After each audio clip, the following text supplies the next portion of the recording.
on parle de quoi d'autre dans cette émission? Alors après ça, nous allons donc aborder justement tout ce qui concerne, une fois de plus, bon, on n'est plus en mode polémique, même si on va quand même revenir un peu dessus. On va donc parler du nouvel équipementier donc, des Oui. Panthères du Gabon, AB Sport, Et bi, qui a, ouais. qui a donc été, enfin AB et B, bon, Non, c'est non, selon. non, c'est selon, hein. Après, nous allons donc revenir quand même sur ce sujet qui a quand même fait couler beaucoup d'encre et de Oui, et de salive. salive, bien évidemment. On a eu des nouvelles donc depuis avec la signature officielle. Et bref, nous allons revenir sur les détails. Ensuite, nous allons aborder ce qui s'est passé ce week-end au niveau des championnats européens et autres, notamment avec le Barça.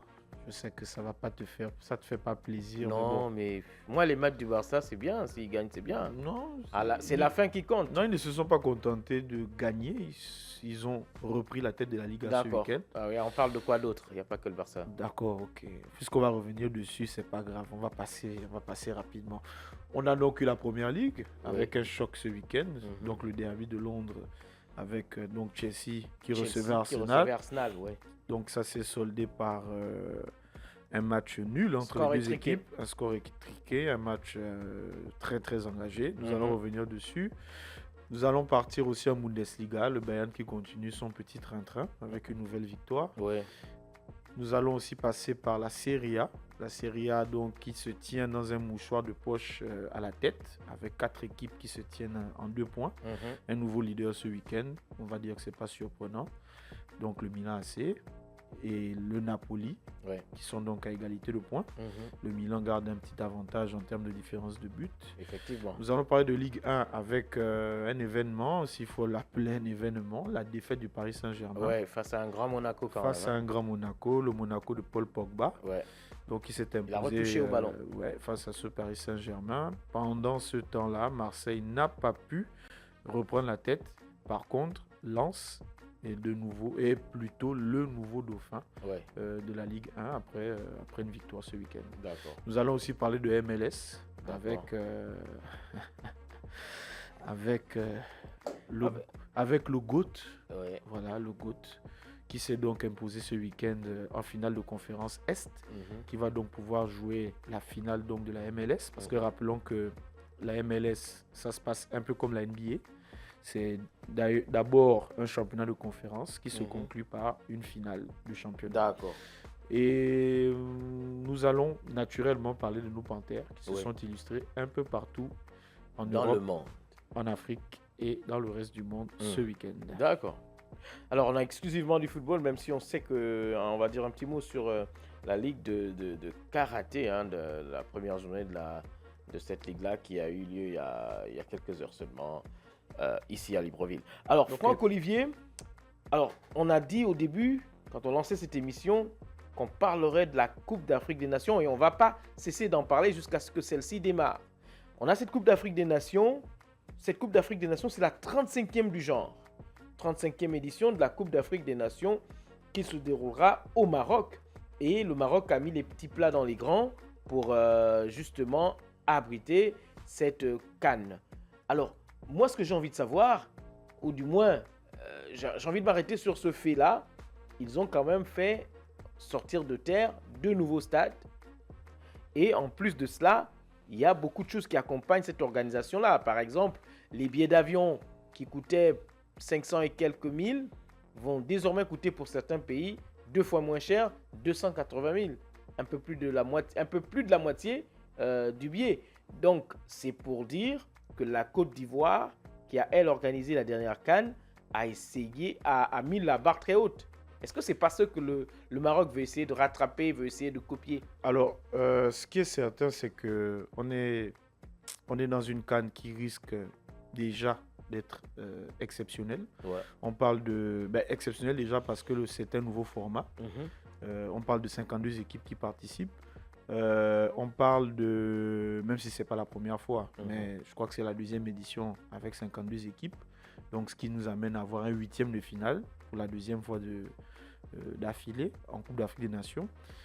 Nous avons donc un pays qui doit accueillir la Coupe du Monde en 2030, donc qui est en train de se préparer à cela et qui va donc profiter de la Coupe d'Afrique des Nations pour pouvoir Montrer ce qu'elle est capable de faire. Montrer ce qu'elle est capable de faire. On parle de 9 stades. 9 stades, dont 3 nouveaux. Ouais. Et dont un qui a été rénové. Ouais. Et quand on parle de rénovation, c'est pratiquement... c'est un peu comme chez nous, rénovation. D'accord, effectivement, c'est comme chez nous sommes dans l'immeuble rénovation. Voilà, merci. Mais ce qui est fait justement, c'est que les Marocains ont mis une organisation assez particulière. Effectivement.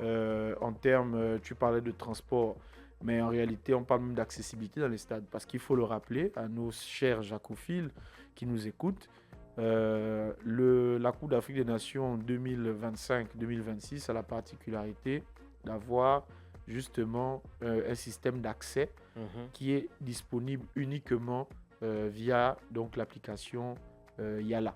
Donc c'est l'application donc créée par la Fédération marocaine de football qui sur laquelle on s'inscrit pour tout ce qui est accès, donc que ce soit pour les billets, pour les visas, donc les formalités de visa. Sur l'application, vous avez accès à des informations comme est-ce que votre pays est éligible justement pour...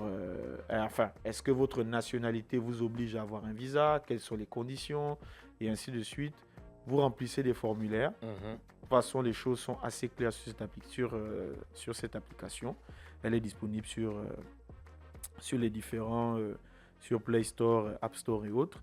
Et donc, sans cela, il vous sera difficile pour ceux qui voudront se rendre de manière physique au niveau du Maroc, dans toutes les villes qui vont accueillir, donc Tanger, Agadir qui va être le centre de Agadir, c'est chez nous, Vergène Bleu. Agadir, oui, Agadir, c'est chez nous déjà. C'est là-bas que les Panthères seront logés. Tous ceux qui voudront participer à cet événement de manière physique vont devoir, on va dire en présentiel, vont devoir remplir certaines formalités. Et effectivement, il y a eu donc la proposition pour ne pas faire la publicité, de la compagnie marocaine qui a donc procédé à des forfaits, justement en termes de transport, pour pouvoir permettre au plus grand nombre de se rendre beaucoup plus facilement au niveau du Maroc. Ce qui veut dire que le Maroc est prêt à accueillir. Mais est-ce qu'au niveau de l'ambiance, parce que tu parles de très bonnes choses, tu dis de très bonnes choses d'ailleurs, et moi j'apprécie. Est-ce qu'au niveau de l'ambiance, on aura les mêmes goûts? Parce que ce qu'on a vécu en Côte d'Ivoire, c'était démentiel, c'était, waouh, j'ai envie de dire stratosphérique. Est-ce qu'aujourd'hui, on peut attendre du Maroc, parce que c'est quand même un pays d'Afrique blanche, je me permets de dire comme ça, est-ce qu'on aura cette ambiance-là? Est-ce qu'il y aura cet accueil-là quand on sait qu'il y a souvent des conflits ici et là? Alors, en réalité, on a toujours des soucis avec le Maghreb. On n'est pas en train de parler de racisme ou de xénophobie ou autre. Mais il est souvent difficile pour le reste des pays d'Afrique de se sentir à l'aise dans le Maghreb. Le Maroc, bon, il faut quand même dire, le Maroc c'est un peu la deuxième nation, c'est vraiment notre pays frère avec la France.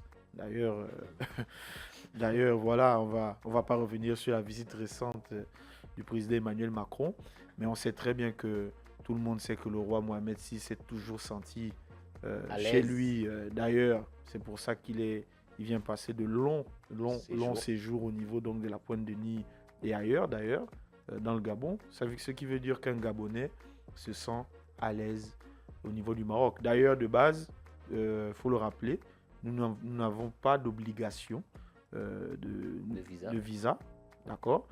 Mais pour la CAN, il faut quand même s'inscrire sur l'application en question pour pouvoir... c'est une façon de réguler la chose? Oui, parce qu'il faut réguler. Le Maroc est un pays organisé.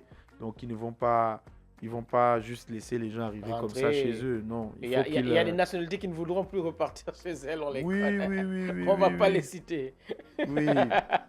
Non, c'est clair qu'à un moment donné, non, on va pas citer. Mais on sait très bien que souvent, il y en a qui vont pour les compétitions, mais qui y restent. Ils ne veulent plus repartir chez eux. Ouais. Donc, le Maroc se doit de réguler tout ça pour justement éviter ces soucis. D'accord. Ben, pour parler justement de ça, Loïc, je te pose la question. Moi, je suis un fan des Panthères. Oui. Je voudrais aller, j'ai eu la chance d'aller au Cameroun en 2022.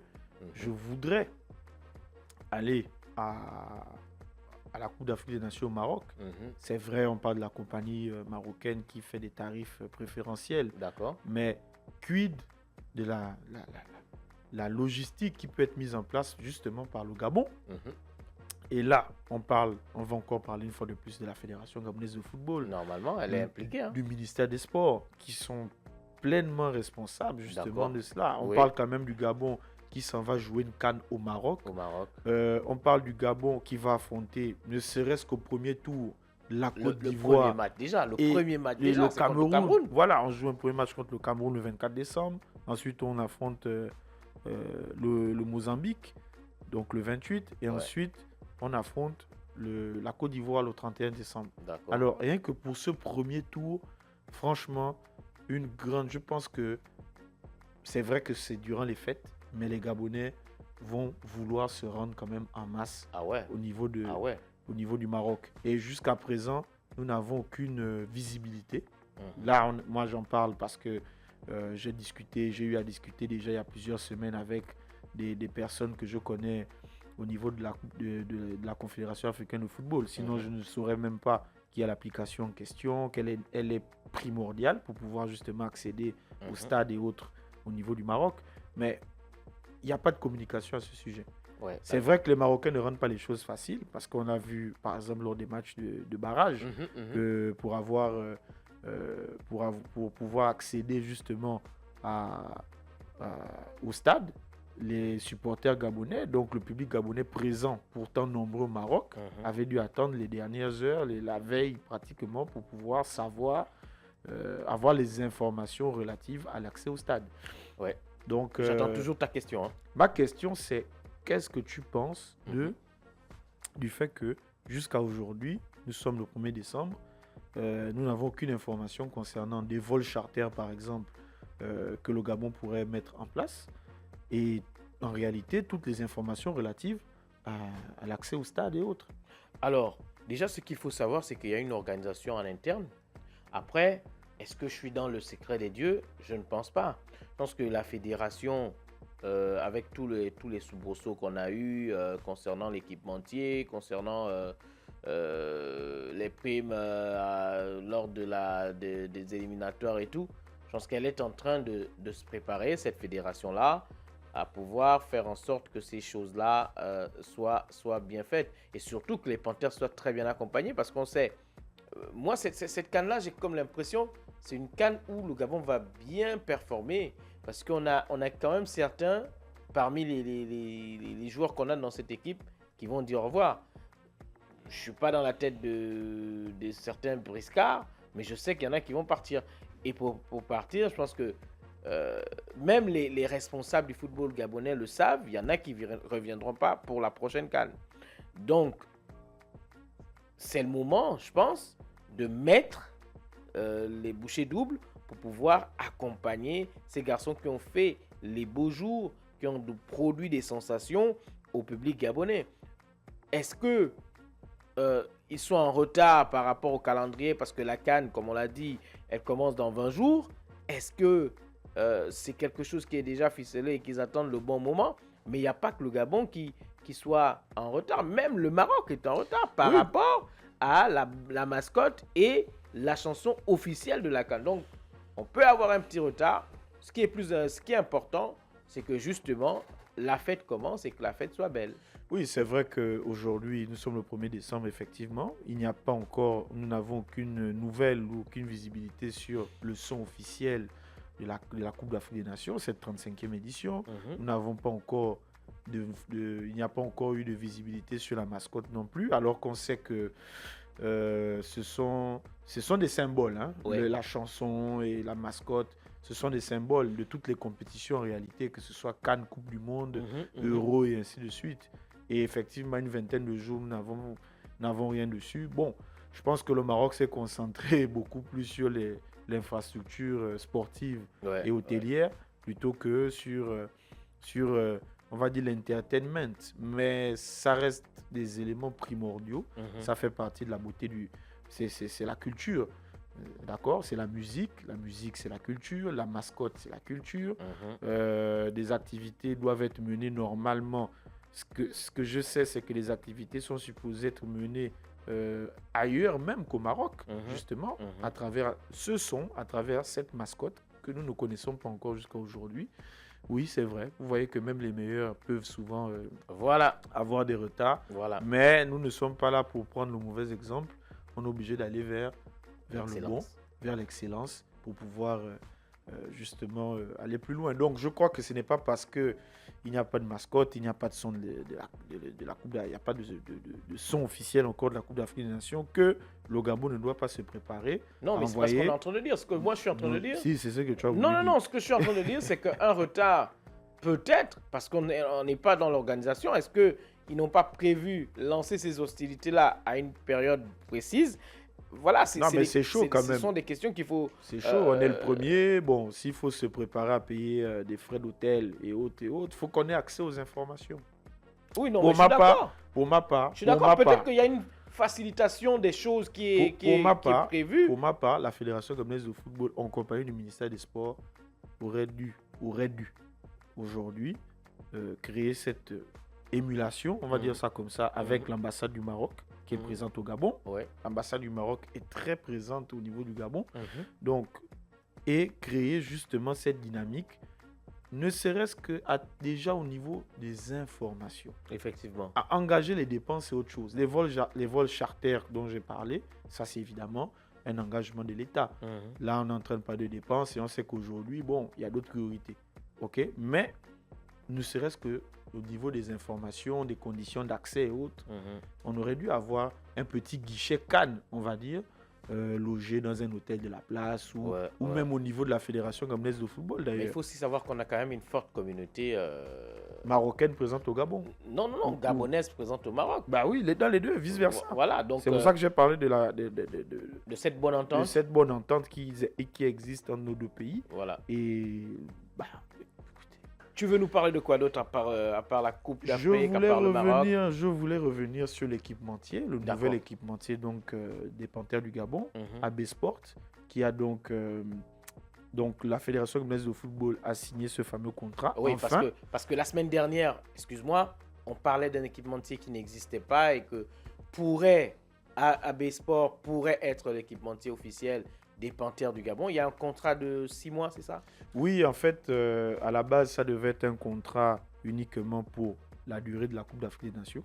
Et finalement, le partenaire, donc l'équipementier, a décidé de nous offrir durant 6 mois, donc de manière gratuite, ces équipements-là. Ce qui veut donc dire que ni la Fédération gabonaise de football, ni l'Office national de développement du sport et de la culture, dont l'ONDSC qui était en charge à la base de ce dossier, donc en réalité l'État gabonais ne dépense pas d'argent pour l'équipement donc des Panthères durant les 6 prochains mois. Donc voilà une chose de faite, il faut dire... voilà une bonne chose de faite. Voilà, il faut applaudir la fédération et toutes ces personnes qui se mettent derrière, parce qu'on a critiqué, et quand c'est bon, il faut applaudir. Bon, c'est intéressant. Oui, parce que le président fédéral, donc Pierre-Alain Mungengui, a eu à faire certaines déclarations encore il y a quelques jours concernant une éventuelle implication du staff des Panthères, notamment au niveau de la gestion justement de ce fameux équipement. Il a notamment cité certains membres du staff ou peut-être même de la sélection, des joueurs eux-mêmes qui prendraient ces fameux maillots, parce qu'il faut rappeler que ces maillots, nous les payons. D'accord, c'est vrai que là, on a un équipementier qui nous les offre pour les 6 prochains mois, mais ça reste que il n'y a pas de... Ces équipements ne sont pas supposés être vendus, enfin revendus ou donnés. Mais qu'est-ce que ça traduit quand un président de fédération qui puisait la Fédération gabonaise de football dit, bon, voilà, les mecs, ils prennent les trucs pour aller donner à leurs parents au quartier. Moi, j'ai trouvé cette sortie un peu limite grotesque. Et je sais pas, moi j'ai beaucoup de respect pour monsieur Pierre-Alain Mungengui que j'ai rencontré à la LINAF à l'époque, un monsieur qui aime le football, mais aujourd'hui quand même, ces sorties-là, depuis un moment, ça traduit, et la gestion de la Fédé... Ça traduit simplement le manque d'entente qui existe entre la Fédération gabonaise de football, le staff des Panthères, l'Office national de développement du sport et de la culture, puisque rien que ce dossier... Et le ministère. Et le ministère des Sports. Parce que rien que ce dossier concernant l'équipement des Panthères a mis cela en lumière. Aujourd'hui, on a vu que c'est l'ONDSC finalement qui allait tout seul, parce que c'est un office, qui allait tout seul signer un fameux contrat avec une marque Gaboma et autres, d'accord, et pour se retrouver finalement devant la CAF sans la signature de l'organe Fédération gabonaise de football, qui est primordial, donc qui est prioritaire, qui est en réalité l'organe habilité au niveau de la CAF à signer un contrat. Donc ça a été mis en lumière par la FEGAFOOT. Ensuite, il y a eu l'explication de la part de l'office qui a donc déclaré qu'ils avaient au préalable, malgré tout, travaillé avec la fédération. Mais bon, la fédération dit le contraire. Là, aujourd'hui, la fédération est en train de tirer sur le staff des Panthères. Tout ceci n'est pas de bon augure alors que nous sommes à quelques jours du début de la Coupe d'Afrique des Nations. La Fédération gabonaise de football, le staff des Panthères et l'office, parce qu'ils vont devoir, et le ministère, ils vont devoir travailler ensemble durant les prochains jours, durant les prochaines semaines, pour pouvoir faire en sorte que cette équipe du Gabon, que nous aimons tous, ces Panthères du Gabon, puissent nous représenter de la meilleure manière possible. D'accord. Donc il faut qu'on évite de rentrer dans des polémiques. Il faut que les responsabilités soient clairement établies et que chacun fasse son travail. Voilà. Que chacun fasse son travail. Et on va le demander à Mouki de faire son travail. Il nous montre une petite pression, juste toute petite, et on revient tout juste derrière. Alors nous sommes de retour sur 98.3 FM. Nous sommes donc sur Jaco Sport, notre émission qui a donc lieu 2 fois dans la semaine. Il faut rappeler que nous sommes là donc le lundi et le vendredi, donc de 15h à 15h45, que nous sommes, comme toutes les émissions sur Jaco FM, nous sommes donc en streaming, en live sur jaco.ga, et que nous sommes aussi, après donc ces émissions-là, disponibles sur YouTube en intégrale. Alors, nous allons aborder un sujet qui ne va pas forcément plaire à Loïc. Non, mais moi, tous les sujets me plaisent. Hein. Ah, d'accord, ok. Moi, j'ai pas de préférence de sujet. Donc, je peux y aller? Vas-y. Ok, donc nous allons parler de la victoire du Barça ce week-end. Très belle victoire de Barça. Face donc au Deportivo Alavés. On a vu un très bon Brésilien. Très bon Brésilien. Ah, ça commence. Mais c'est pas grave. Donc, on a vu effectivement le Barça s'imposer 3-1 avec le retour de Rafinha, qui n'avait plus été titulaire depuis désormais plusieurs mois, dû à une blessure. Une blessure, effectivement. Il était revenu cette semaine contre Chelsea, même si le Barça s'était incliné. Là, cette fois-ci, le Barça s'est imposé. Il a d'ailleurs fini homme du match, ce qui est quand même une performance assez exceptionnelle pour quelqu'un qui revient de blessure, pour sa première titularisation. Alors, le Barça s'est imposé avec des buts notamment de Dani Olmo ou encore de Lamine Yamal, qui a donc ces réalisations et ces joueurs qui ont donc permis au Barça de s'imposer et de reprendre la tête de la Liga. Moi, j'ai une question sur le Barça. Vas-y. Est-ce que ce Barça-là va bien? Ta question est très pertinente. Est-ce que le Barça va bien? Une victoire, ça fait toujours du bien. Après, l'adversaire, c'est le Deportivo Alavés. Mais je pense que mentalement et psychologiquement, elle est importante, cette victoire, parce que déjà, elle permet de manière claire au Barça de revenir en tête. Après cette débâcle en Angleterre cette semaine. Le Barça va bien, va mieux. Va mieux. Parce qu'ils ont eu le retour d'un de leurs blessés de longue date, Rafinha, qui fait partie des meilleurs joueurs du Barça, qui a fait partie des meilleurs joueurs du Barça la saison dernière. Meilleur joueur du monde en ce moment. Moi, je le vois, il est parmi les meilleurs joueurs du monde. Il a frôlé le ballon. Il était à un moment donné dans les discussions favori pour le ballon d'or. La réalité, c'est que c'est comme si aujourd'hui, c'est un peu compliqué parce que je prends le cas d'Ousmane Dembélé. Il est le ballon d'or 2025. Mais dire qu'aujourd'hui, il fait partie des meilleurs joueurs du monde, c'est pas évident. Pourquoi? Parce que depuis le début de la saison, il est blessé. Non, mais quand on te dit aujourd'hui, ça ne veut pas dire... Quand on te dit aujourd'hui, ça ne veut pas dire que... Voilà, c'est... Bon, nous sommes à 3 mois et demi de championnat. Voilà, que ce soit Dembélé comme Rafinha, ils ont joué une poignée de matchs. Donc, c'est difficile. Non, mais c'est sur le rendu, difficile. c'est sur le rendu. On est Non, sur l'année civile. Non, l'année est terminée. Non, il n'y a plus d'année civile. Le Ballon d'Or, c'est de août jusqu'en juillet. D'accord. D'accord, c'est ça. Donc, on est en année sportive et non en année civile. La seule entité qui prend les années civiles encore en compte, c'est la FIFA. Lorsqu'ils font les trophées FIFA en année civile. Mais ce n'est même pas, c'est même pas logique. Parce qu'une saison ne se déroule pas de janvier à décembre. Donc, pour l'instant... Vous ne voulez pas mettre du respect sur Rafinha? Non, pas du tout. Et c'est ça qui vous dessert. Vous préférez un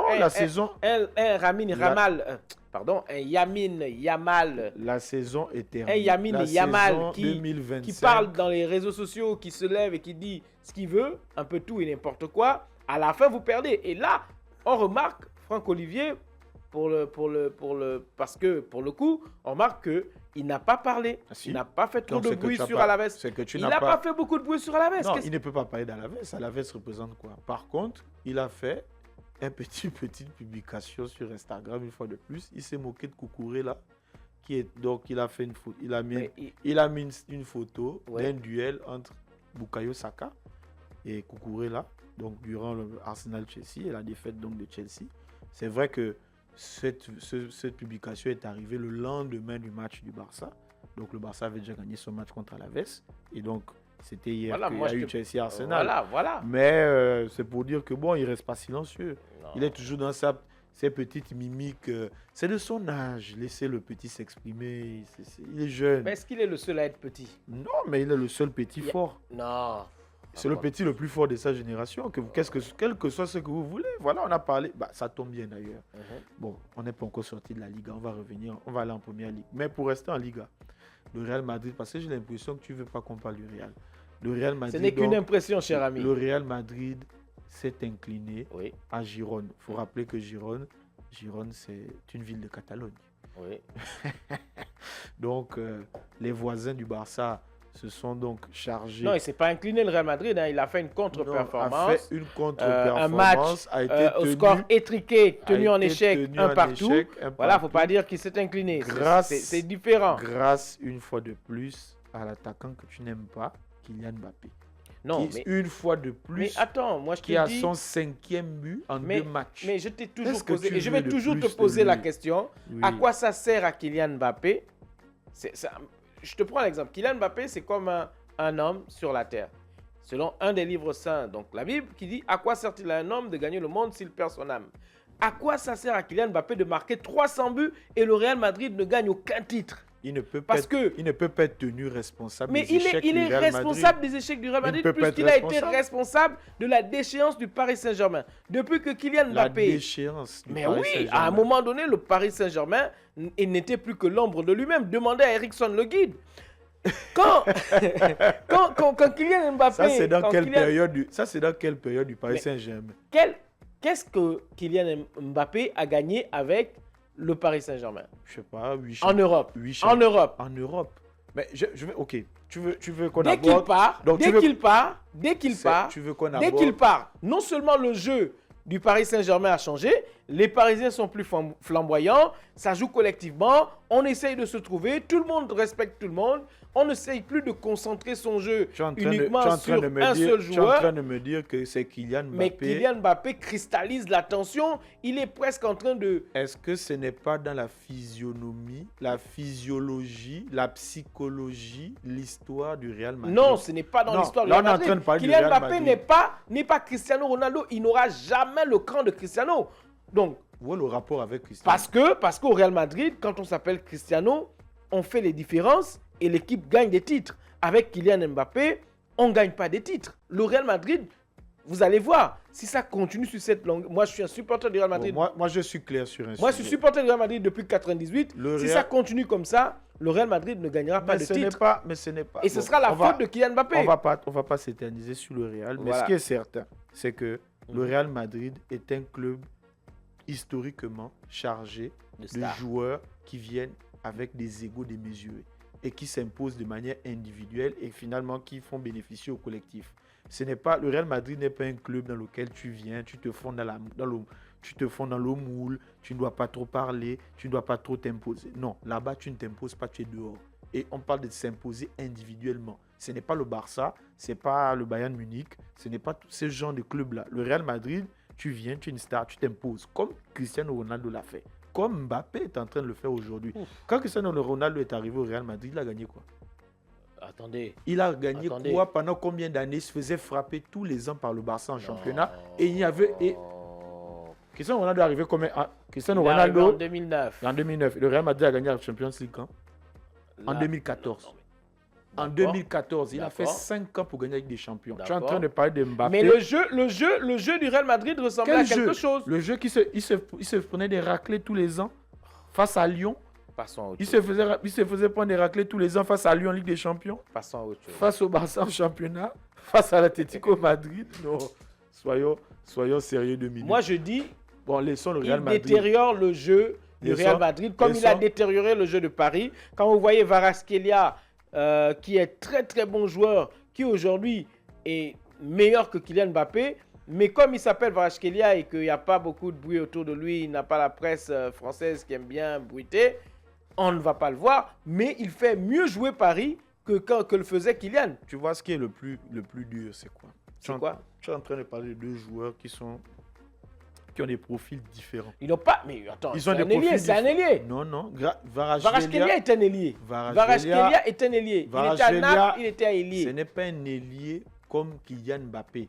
D'accord? Kvaratskhelia, c'est un organisateur. C'est pas parce qu'il joue sur le côté, il organise. Tu ne vas pas comparer quelqu'un qui organise le jeu. Kvaratskhelia part du côté pour rentrer. Il fait un peu du Gareth Bale. Tu compares l'incomparable. Il fait du Gareth Bale. Tu compares l'incomparable. Avançons. Tu compares l'incomparable. Avançons. Mais ce qui est certain, c'est que le Real Madrid a été tenu en échec et que le Barça est de nouveau c'est la seule chose dont je suis d'accord leader du championnat. Ensuite, nous allons partir en Première Ligue. En Première Ligue, donc, il y a eu le choc Chelsea-Arsenal ce week-end, qui s'est donc soldé par un résultat nul donc sur le score d'un but partout. On a eu donc une ouverture du score de Chelsea. Faut noter que Chelsea a été crédité d'un très bon match, vu qu'ils se sont retrouvés à 10 contre 11 sur une expulsion donc, de Moïse Caicedo, qui est donc la pierre angulaire du milieu de terrain de Chelsea. Mais malgré l'absence de ce joueur pendant plus d'une mi-temps, Chelsea a réussi à ne pas perdre, même s'ils ont Ils ont marqué d'abord les premiers, je pense que c'est Chelsea. Ils ont ouvert le score. Ils ont ouvert le score, notamment par l'intermédiaire de Chalouba, donc un but sur corner. Et Arsenal a dû s'employer pendant un bon moment avant de pouvoir égaliser sur une action de Bukayo Saka qui a permis à Merino de pouvoir mettre une tête décisive. Le Chelsea a très bien joué le coup. Ils ont défendu tout le match. C'était un match très haché, il faut le rappeler. La première mi-temps s'est soldée avec donc 5 cartons jaunes et un carton rouge notamment, l'expulsion du joueur de Chelsea. La deuxième mi-temps n'a pas été mieux. C'était vraiment très très haché. C'était vraiment un derby de Londres. Comme on l'attendait. Comme on l'attendait en termes d'intensité physique. Après discuter. Même si on peut critiquer le jeu qui n'était pas finalement présent. Mais l'intensité, les duels... Est-ce que l'enjeu n'a pas tué le jeu? Parce qu'on sait que c'est quand même 2 équipes. Ta question, là pour une fois aussi, je suis d'accord avec... Ta question, vraiment, elle est parfaite. L'enjeu, effectivement, pour ma part, a tué le jeu. Parce qu'ils étaient tellement... Les 2 équipes voulaient tellement s'imposer. Il faut rappeler que la dernière fois que Chelsea s'est imposé face à Arsenal, ça remonte au moins à 6 années. Donc, que ce soit à Stamford Bridge comme à l'Emirates, les Blues n'arrivent pas à s'imposer face à Arsenal. Alors qu'en réalité, on est parti d'une époque Abramovich, justement, dans laquelle Chelsea s'imposait de manière régulière contre Arsenal. Les choses ont changé depuis l'arrivée d'Arteta. Et le grand vainqueur de cette journée, on va dire, c'est Arne Slot, qui lui avait pour obligation de faire un 6 sur 6 et a commencé. Grand vainqueur de la journée, non. Celui qui s'est un peu sauvé, celui qui a un peu sauvé sa tête. Parce que rappelons qu'il a un objectif, c'est 6 points sur les 2 matchs. 6 possibles. Sur 6 possibles. Bon, il a gagné le premier, tant mieux. Alexander Isak s'est illustré d'ailleurs pour la première fois de la saison. Comme quoi, ça coïncide avec une victoire de Liverpool qui est devenue rare. Bon, est-ce qu'aujourd'hui Liverpool se rassure? Ça, c'est certain. Ils ont quand même gagné sur la pelouse d'Aston Villa qui n'est pas un petit client en Première Ligue. On verra bien comment la suite va se passer. D'accord. Il y a aussi eu la victoire, de Manchester United. On fait un gros coucou à Marvin, le Mancunien. Donc, il s'est quand même imposé sur la pelouse de Crystal Palace, qui n'est pas une chose mince à faire. Crystal Palace fait partie justement des équipes difficiles à battre. À manœuvrer, surtout à domicile. Donc, cette victoire de Man U, 2-1. Crystal Palace avait pourtant ouvert le score grâce à Jean-Philippe Mateta sur penalty. Mais les Mancuniens se sont imposés derrière, tant mieux pour eux. Et pour leurs voisins de City aussi, qui se sont imposés eux aussi. Même si eux, ça reste très très irrégulier. Mais bon, nous verrons bien comment ça va se passer. D'accord. On va faire un petit tour en France. Le PSG, donc, je disais en début d'émission, un événement s'est incliné face à Monaco. Mais comment tu expliques la défaite du PSG? Parce que quand même, on sait que le PSG avait besoin de gagner, de se rassurer, de garder le contrôle sur ce championnat qui paraissait facile, mais Marseille est en train de dire que ce ne sera pas aussi facile que ça. Pour ma part, le PSG, je ne suis pas surpris.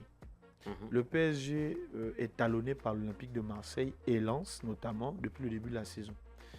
Pourtant, ces deux équipes ont essuyé plusieurs défaites. Et si le PSG n'est pas loin, c'est parce qu'ils ne gagnent pas autant de points qu'ils le devraient, selon leur niveau. On rappelle que ce sont les champions d'Europe, qu'ils enchaînent les victoires en championnat depuis désormais plus d'une décennie. Et ce PSG-là, malgré les flamboyances qu'on peut voir en Ligue des Champions ou ailleurs, ne rassure pas cette saison. C'est vrai qu'il y a beaucoup d'absents. Il y a Dembélé qui est absent depuis le début de la saison. Il y a Hakimi qui est en train de se battre là pour revenir pour la CAN au moins, mais il est absent. Il y a pas mal d'absents, que ce soit en défense, au milieu comme en attaque. C'est vrai, mais l'effectif du PSG, même avec les absents, devrait leur permettre de faire mieux que ça. Mais on voit que depuis le début de la saison, c'est très poussif. Nonobstant cela, quand même, Luis Enrique, le coach parisien, a laissé quartier libre à ses joueurs. Donc, oui, ils ne s'entraîneront pas aujourd'hui. Il leur aura donné 3 jours de vacances. Ils ne s'entraînent pas demain, ils vont s'entraîner oui, il faut mercredi. dire qu'ils ont eu une très longue saison dernière, soldée par beaucoup de réussites, certes, beaucoup de titres, mais à un moment, il faut se reposer. À un moment aussi, il est obligé de reposer ces joueurs-là qui doivent se battre à maintenir le PSG à flot, parce que tout simplement, il y a beaucoup d'échéances. Ligue des Champions, les coupes, le championnat. Le PSG est une équipe qui est présente sur tous les fronts. Effectivement. Donc, c'est assez difficile. Pendant ce temps-là, l'Olympique de Marseille a été tenu en échec. Oui, Marseille de Pierre-Emerick Aubameyang. Voilà, le Pierre-Emerick Aubameyang. Ils auraient pu reprendre la tête. Malheureusement, après avoir concédé l'ouverture du score, ils ont égalisé.